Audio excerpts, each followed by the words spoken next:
Thank you, Bryce, for that great presentation. It's very much wider range of apps than I was aware of, so it's been very educational. Thank you. So we're now up to question time, and we'll be taking questions for Anton. Walter, the Leaf Whisperer, has joined us now in person, so he's available for questions as well about EV Enhanced. And also, sorry, Anton, Walter and Bryce, all taking questions. You'll notice to this side of me, you'll see the chat, and down below, if you scroll down, there's an area for questions with a blue button saying ask a question. So get busy typing and post your questions in there to share with all of the speakers today. So we'll kick off with, we've got a few questions have come in already. So Greg was asking about, does EV Enhance source the replacement batteries as part of the upgrade kit? He missed that part of the presentation. Walter, can you clarify about the upgrade kit and replacement batteries for us, please? Yeah, sure. At the moment, all of the battery packs that we are using are coming from damaged donor vehicles. Over here in New Zealand, the supply is probably better than it is in Australia. We've got enough leafs over here that sourcing ones from locally damaged ones is feasible. I think in Australia that's probably more difficult. But even in New Zealand, we definitely are running into a supply issue. The demand is far higher than what we can get, particularly for the later battery packs. So if someone had an early, say 2011, 2012 leaf, going to say a later 24 or maybe even a 30, we can pretty much do immediately, but once you start getting into the 40s and the 62s, we do have a waiting list. So as in terms of how that would work in Australia, when we've already got a supply problem here, it's probably not really feasible for us to be sending packs over there. But certainly if someone in Australia can source a pack, then we're happy to help them be able to fit it. And this was always sort of our plan, to figure out the technical challenges to be able to put later packs into earlier cars, and then work on the supply challenges. And that's not something that we're entirely going to be tackling ourselves, but working with other industry leaders. Yeah, that is basically the next step in the process. And what's the outlook for new replacement packs, Walter?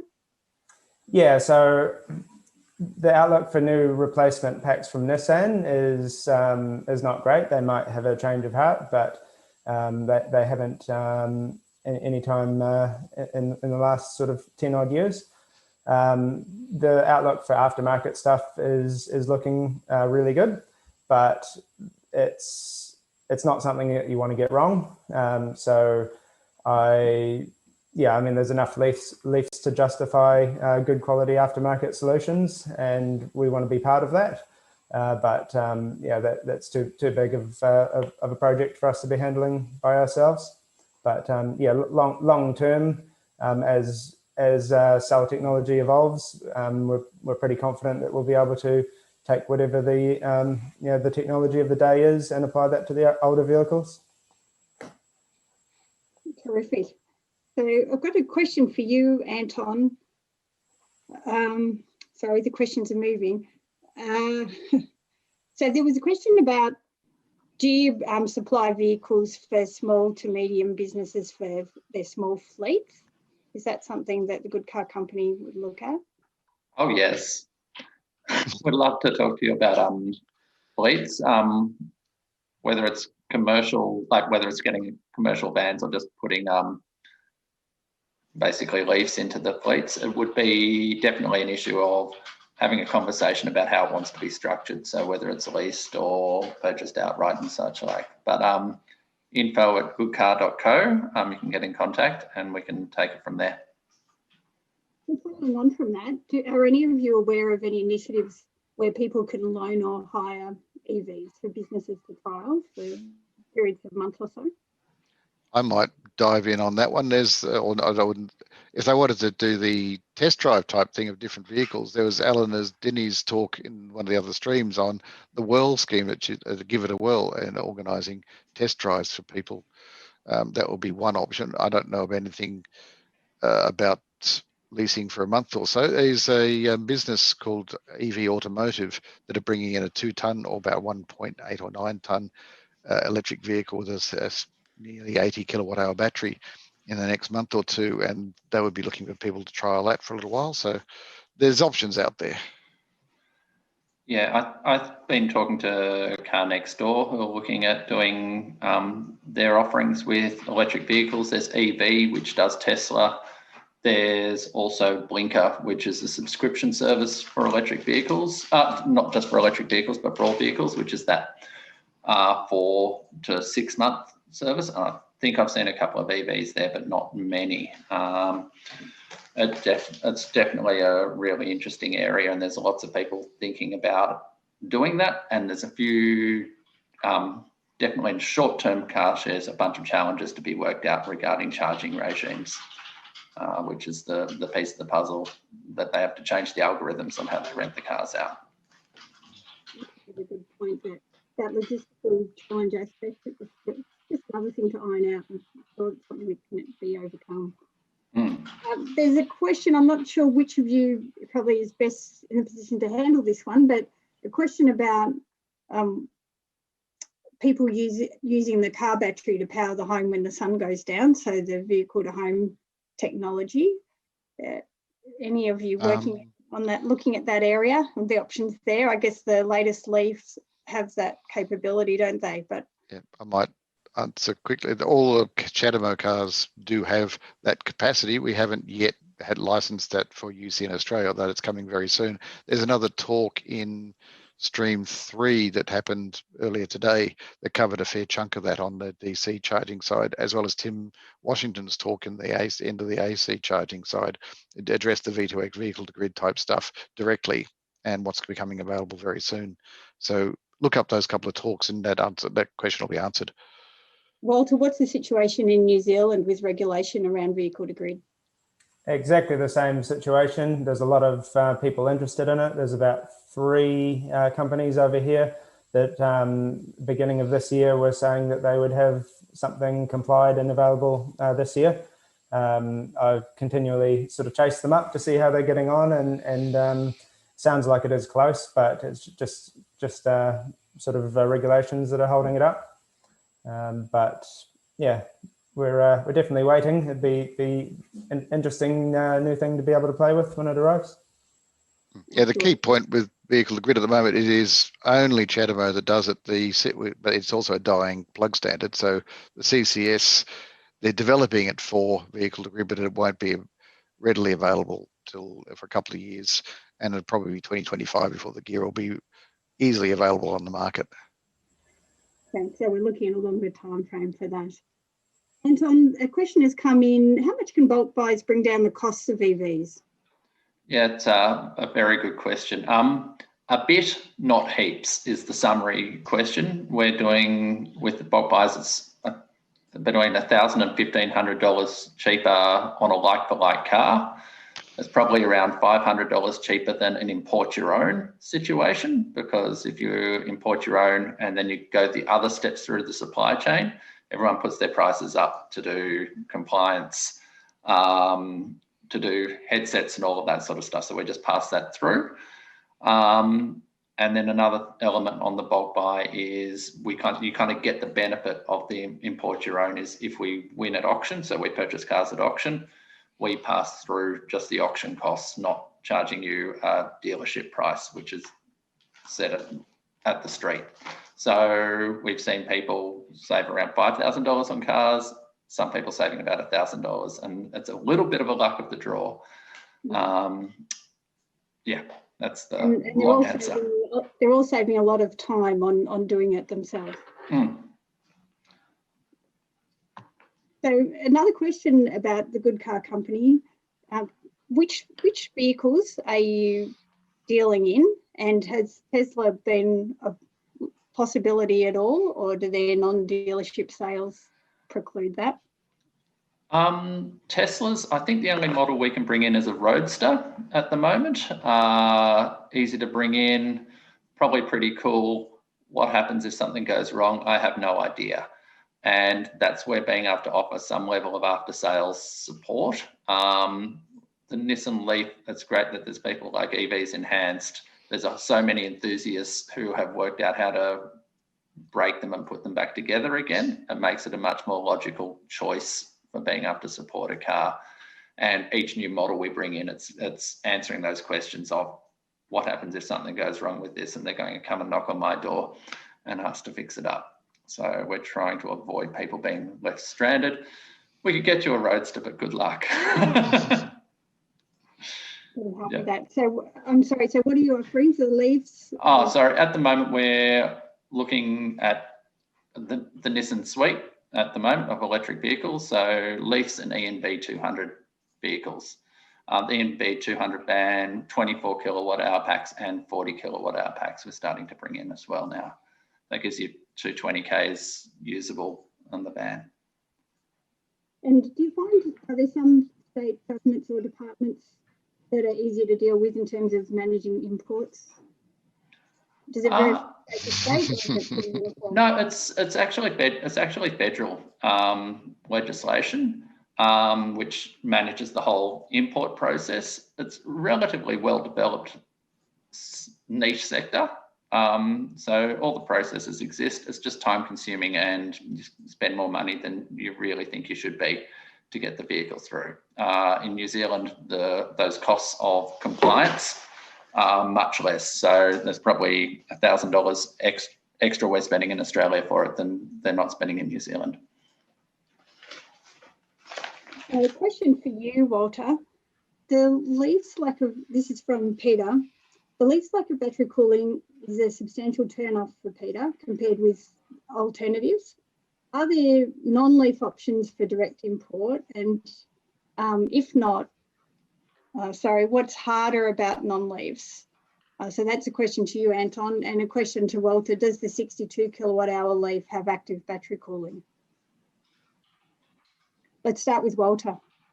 Okay, no Leaf battery has active cooling. The only Nissan EV that has active cooling is the ENV 200. And the ENV 200 has had active cooling since its inception in 2014. But no, even the 62 kilowatt hour is still hasn't got any active cooling. In saying that, in the move from the 40 kilowatt hour to the 62 kilowatt hour, they've gone from two cells in parallel to 3 cells in parallel. The cells themselves aren't massively different in terms of capacity, but that means that the rapid gate problem that was more of an issue on the 40 kilowatt hour. If you were trying to drive really long distances, that's much less of an issue on the 62. Which is interesting that they only brought the 40 kilowatt to Australia. Yeah, that is. I was quite surprised when Nissan Australia and New Zealand chose the 40 only.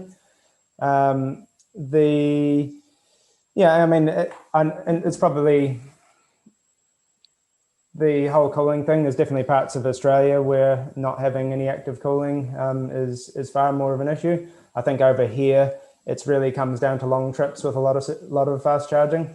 For most daily driving, I think it probably gets a little worse of a reputation than it deserves. But definitely driving one end of the country to the other, it does become an issue. And then another side point is Nissan are giving up are putting in an active cooling system in the Nissan Ariya that's coming after the Leaf. So even they've admitted that perhaps they should have cooling. Yeah, I mean, that certainly is the opportunity for an aftermarket battery for the Leaf to have active cooling, which would definitely be a bit of a game changer in my view, particularly in hotter markets where just a normal daily drive is actually a factor. And the question for Anton was around other models that are there other models under consideration for imports? Yeah, so there's a bunch of other models which you can bring in. There's Kia, Peugeot, and a Fiat. We would probably, our next offering that we're looking at is a longer range commercial van. We think it's that space is much more interesting in what can be done with those vehicles, get a higher duty cycle so they can be worked harder and have a greater impact. And it's once we import a $60,000 electric car, there's another $60,000 electric cars on the market which have a dealership network behind them. So it probably gets a bit diminishing returns for us. If it's not affordability, it's got to be that whole life cycle cost story, and that probably comes through better in a commercial space. I would love to bring in something, go to China and go shopping for something remarkably affordable. That would be, if Australia can manage to keep its hat on at the moment and still talk to China, maybe it'll be possible. Maybe sometime in the future. That would be wonderful. Bryce? Or even an ID3 would be nice. It's a beautiful car that they're not bringing to Australia. Bryce, Greg asks if you're aware of any monitoring apps which have been developed for the MGZS EV. The MGZS has only just been put on the market, and that's it's like anything open source. They take a while to develop it. Just ask Walter. He's been working hard for years because it's a small community working on these things. And as I said, MGZS has only just hit the market. The BMW i3 app, the one I just put in, has only been developed in the last 18 months or so, and I've been watching that, and I only actually heard about it today. It just went, oh wow, I've been watching it for ages and sort of given up though. Well, there's not going to happen. And so I think there's MGZ. There will be one, but probably not for a couple of years. Yeah, there's a time lag for people to get a chance to do it. Anton, it must have been a big step to get your head around all the logistics of importing products. Would you like to tell us anything about some of the challenges the car company encountered with that, learning that process, or did you already have some expertise amongst the team? We've got expertise now, is one way we can put it. Fortunately, one of my business partners has a great attention to detail, which is probably the most important thing in supply chain stuff. Not my skill, it's his skill set. So being able to track things meticulously and make sure it's mainly there's a whole bunch of it which is just paper train, and it's getting that sorted out. The other side of it is basically not buying dud cars, and it's to do with firmware updates and battery conditions, and it's learning that process. There's a bunch of online resources, but there's also just the nuts and bolts of getting up to speed and being able to make decisions relatively quickly. So we've got to look at a car and ascertain its condition, and all of that process, we've got less than a day to have all that data in and everything we need to know about a car that we've got to stand by. So getting every ounce of information we can get out, whether it's out of a leaf spy report or our inspection agents, and not just electric car stuff, but just generally car stuff. And we've been building that out quite a lot in the last couple of years. Another question to come through for you, Anton, is are you looking at conversions from type 1 to type 2 for any leafs? No. In theory, it ought to be pretty straightforward. In practice, it will always be a pain because they are exactly the same communications. They are exactly the same thing, just the pins are in different places. But yes, the people have tried that on the BMW i3s that have type 1, and it's a bit of a pain. Buying an adapter for $300 is a lot easier. Walter, have you got any comments to add on that? Yeah, it's a slightly easier thing to achieve on a ZE1, given that the European ones come with a Type 2 already. It is a different firmware version that's in the onboard charger, but we haven't looked at it closely. But it looks like they might be the same hardware, so to basically involve a firmware update to the onboard charger and then swapping the cable over. So yeah, it is actually something that is on the to-do list. The I would definitely agree that in most cases an adapter is a far easier solution, but there are a few cases where someone say has a fleet and they've got tethered type 2 chargers at their workplace, and you know that for whatever reason they're not permitted to use an adapter or something. So yeah, there are a few use cases where people have expressed that interest, and I don't think it's out of the question. So all of you are engaged in some way in extending the life of electric vehicles. So in general, how does their lifespan compare with ICE vehicles? If we got a new electric vehicle now, how comparable would it be?